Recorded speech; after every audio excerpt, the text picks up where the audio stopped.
Bulginaka, do you know that cybercrime is becoming a growing problem in Fiji? Cybercrime is defined as a crime in which a computer is the object of the crime, such as hacking and spamming.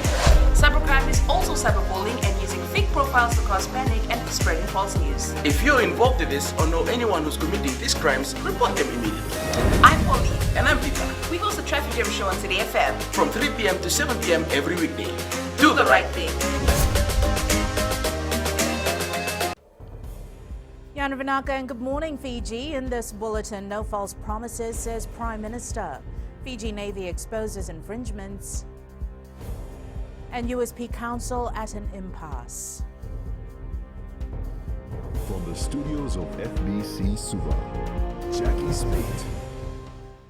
The Prime Minister has made it clear that he will never make a promise that cannot be delivered. Speaking during the Grower Field Day in Thunalia Nandi yesterday, Vorenge Bainimarama highlighted that nearly $50 million in direct government assistance has already been distributed to Fijians affected by the COVID-19 pandemic. He assured more assistance is on its way. Felipe Naikaso has more. The Prime Minister making it clear to Fijians that the road ahead due to COVID-19 will be tougher. I will always give it to you straight. I will never make a promise I'm not prepared to deliver. I'm not prepared to deliver. I will never pretend things are anything other than what they are. Things today are very, very tough. Bainimarama says government will continue to do everything in its power to assist Fijians during this crisis. But the biggest mistake we can make in this moment would be to pretend government has every answer to every problem this pandemic has caused. He further stated that no industry has been immune to the economic pain and there is no certainty when things will return to normal. We know one day our economy will see some version of normalcy, and we must be ready. We can make investments today to prepare for that future. The Prime Minister has also applauded the Tokotoka Sautorotoro Trust Farm for their joint venture with FSC. What we like to recommend and advise farmers, you diversify your varieties. If you have 10 acres, maybe you can keep 6 acres mana, but the other 4 varieties, try some of the new varieties. Bainimarama visited other sugarcane farms in Nandi today. Earlier in the morning, he visited the staff of Fiji Airways and its chief executive. Felipe Naikaso, FBC News. The Fiji Navy's RFNS Kikau completed an 8-day surveillance with fisheries officers whereby 56 boarding inspections were conducted. Maritime Commander Timothy Natuva says a number of infringements were identified during the operation. Natuva says they continue to work with the Fisheries Ministry in addressing illegal, unreported and unregulated fishing in our waters. RFNS Kikau recently returned from a joint fisheries patrol, conducted a number of boardings. There are minor infringement, but nothing major. At the moment, it's something that we can still control for now. But we are working closely with our partners, with customs, with police, with fisheries, coordinated effort to ensure that our borders are kept safe and our waters are well looked after. The Council of the University of South Pacific has reached a stalemate on issues of contention. FBC News understands some council members refused to agree to an independent investigation against Vice-Chancellor Professor Paul Aluwalia. Edwin Nunn reports the Fijian government, in response, has stood by its decision to withhold funding. The meeting spent hours going back and forth on allegations of misconduct and mismanagement by Professor Paul Aluwalia with no resolution. You call it a saga, it's just a normal business as usual. FBC News understands the Fijian delegation stood firm that a dossier compiled by Chair of the Audit and Risk Committee Mahmood Khan be investigated. No, I can't make a comment, thanks. No comment. Are you ready? However, many of the council members who are in support of Professor Aluwalia refused to entertain the notion of any such investigation. The Fijian government has therefore decided to continue to withhold funding to USP. We have said we're not going to pay the grant until the investigations on the allegations of certain good governance issues aren't addressed. FBC News also understands that without the grant from Fiji, the USP may begin to face financial discomfort by December this year. Edwin Nand, FBC News. Curator for the South Pacific Regional Herbarium Marika Tuiwawa says the reduction in the export quota for tambua from 500 to 250 per annum has been effective over the years. This follows concerns noted that the traditional artifact has been depleting in Fiji, which has prompted the Ithauke Affairs Ministry and relevant stakeholders to impose various strategies to limit the export of tambua. Tuiwawa adds the proposed licensed new tambua shop will ensure all exports of the artifact will have to be facilitated via the outlet. This will require buyers to have consent from the government to take tambuas out of Fiji. So one of the things that we've been doing with the CITES committee in government is that we've been trying to limit the amount of tambua that leaves our country. And to be quite honest with you, it has been quite successful in the sense that we started off with a quota of about 500 tambua per annum. And until right now, as we speak, I think the quota is around about half of that, or 200 plus tambuas that we've allowed to leave the country on an annual basis.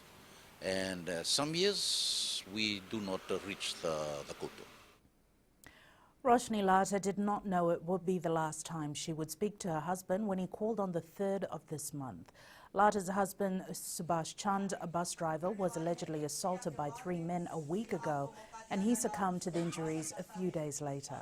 Chand's family are still in shock over the incident as they call for justice. Lata describes her late husband as someone who loved his job.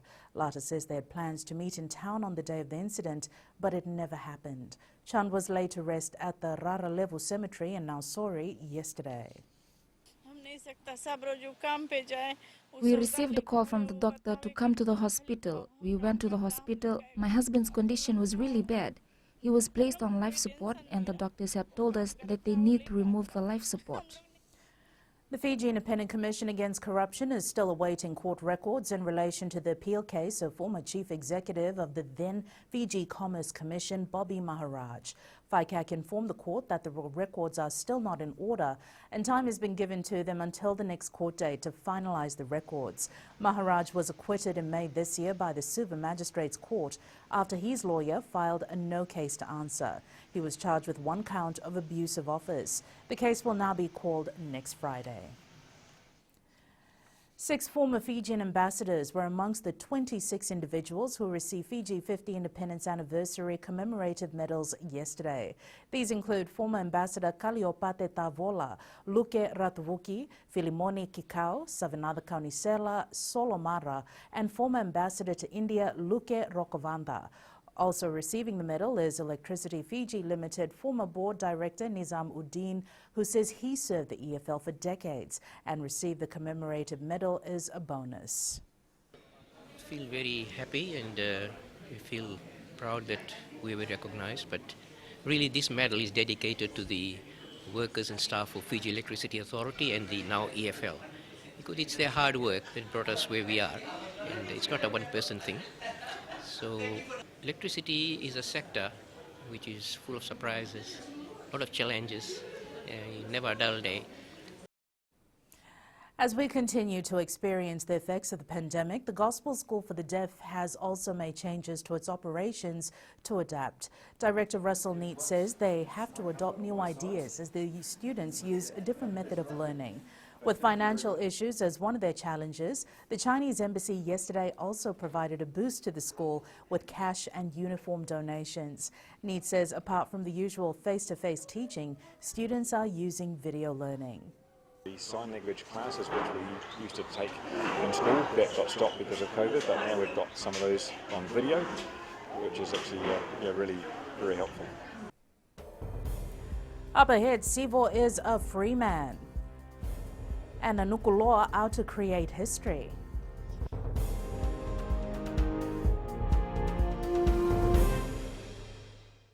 Oira na ngone no de nunu ena bisi ni mataka. Merci sunga da ke loma dina kilo mikron. Sakena ngau na mitaro bina no rabang sangai ka wala loma taki na ngone. Dalabina oya o meliki. bulre o ya Samuel Samuli. Nama kikirau e na be mataka. Boniti kina makarombuka. Ni wai tiri kalima na miniti me ona kina tiri na kaloko. E na Radio Fiji One na ndomo ibiti. Pinda na mataka dan ramai na singabo.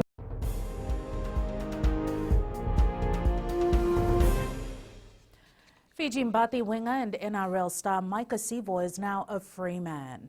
Sevo has been acquitted by the Nandi Magistrates Court after he was charged with indecent assault last year. The Parramatta Eels fly was alleged to have indecently assaulted a female staff of a resort on Denarau during Boxing Day.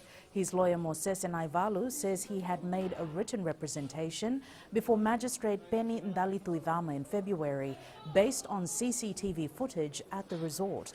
According to Naivalu, the footage showed at no point did Sevo make any physical contact with the female. However, he says the video did show that Sevo tried to touch the attendant. However, she slapped him. The Eastern State Blues has now shifted their focus to round 2 of the Fiji National Rugby League Vanua State of Origin tomorrow. The 10-8 win over the Western State Maroons in the first round of the State of Origin is now history as they focus on the upcoming match. Eastern State Blues head coach Vuloono Ndakuitonga says attack and defence combination right can get them another win.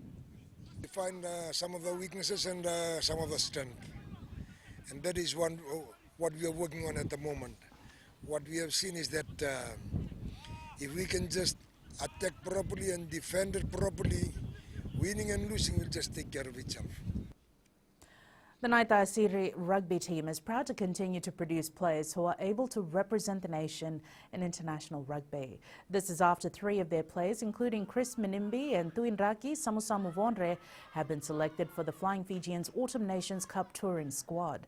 Head coach Dr. Ilaitia Tuisese says it's pleasing to see other players from the squad after Roni Maui and Frank Lomani making the national team. The province are proud of that. It shows the fact that we can still breed players within our system. Most of them came asked to play, give them the opportunity, work hard, and they're reaping the benefits. 2 new teams for next year's Skipper Cup competition will be known this week after the Vanua Championship semi-finals. For the Nanukuloa side from Ra, they'll be out to create history when they play Rewa on Saturday. Nanukuloa has played many games, but there's none that matters the most than the game on Saturday against Rewa, according to coach Reverend Chochi Rimakama. This is a pathway, or it's a gate to where we can go and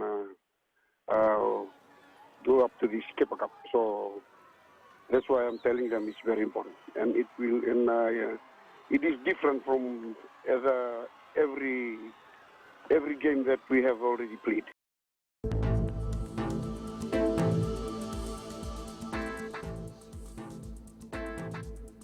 Quick look at the weather map for today. It is Thursday, the 15th of October, a step closer to the weekend, and unfortunately, sunshine is not on our side. A heavy rain warning is now in force for Vanua Levu, Yasawa, and the Mamanu, the groups. A heavy rain alert is now in force for Viti Levu, Kandavu, and nearby smaller islands, Lau and the Lomai Viti group. A trough of low pressure continues to approach the group from the northwest. Associated cloud and rain is expected to affect parts of the country from later tonight. And that is your FBC Morning News. Join us at 1 p.m. and 7 p.m. for our major bulletin. Remember, in times of crisis, you need factual news that you can trust. Stop believing fake news about the COVID-19 on social media. Fight misinformation by getting only the facts about the coronavirus from verified news sources like FBC's TV, radio, and digital media news. FBCnews.com.fj, keeping Fijians connected with the truth.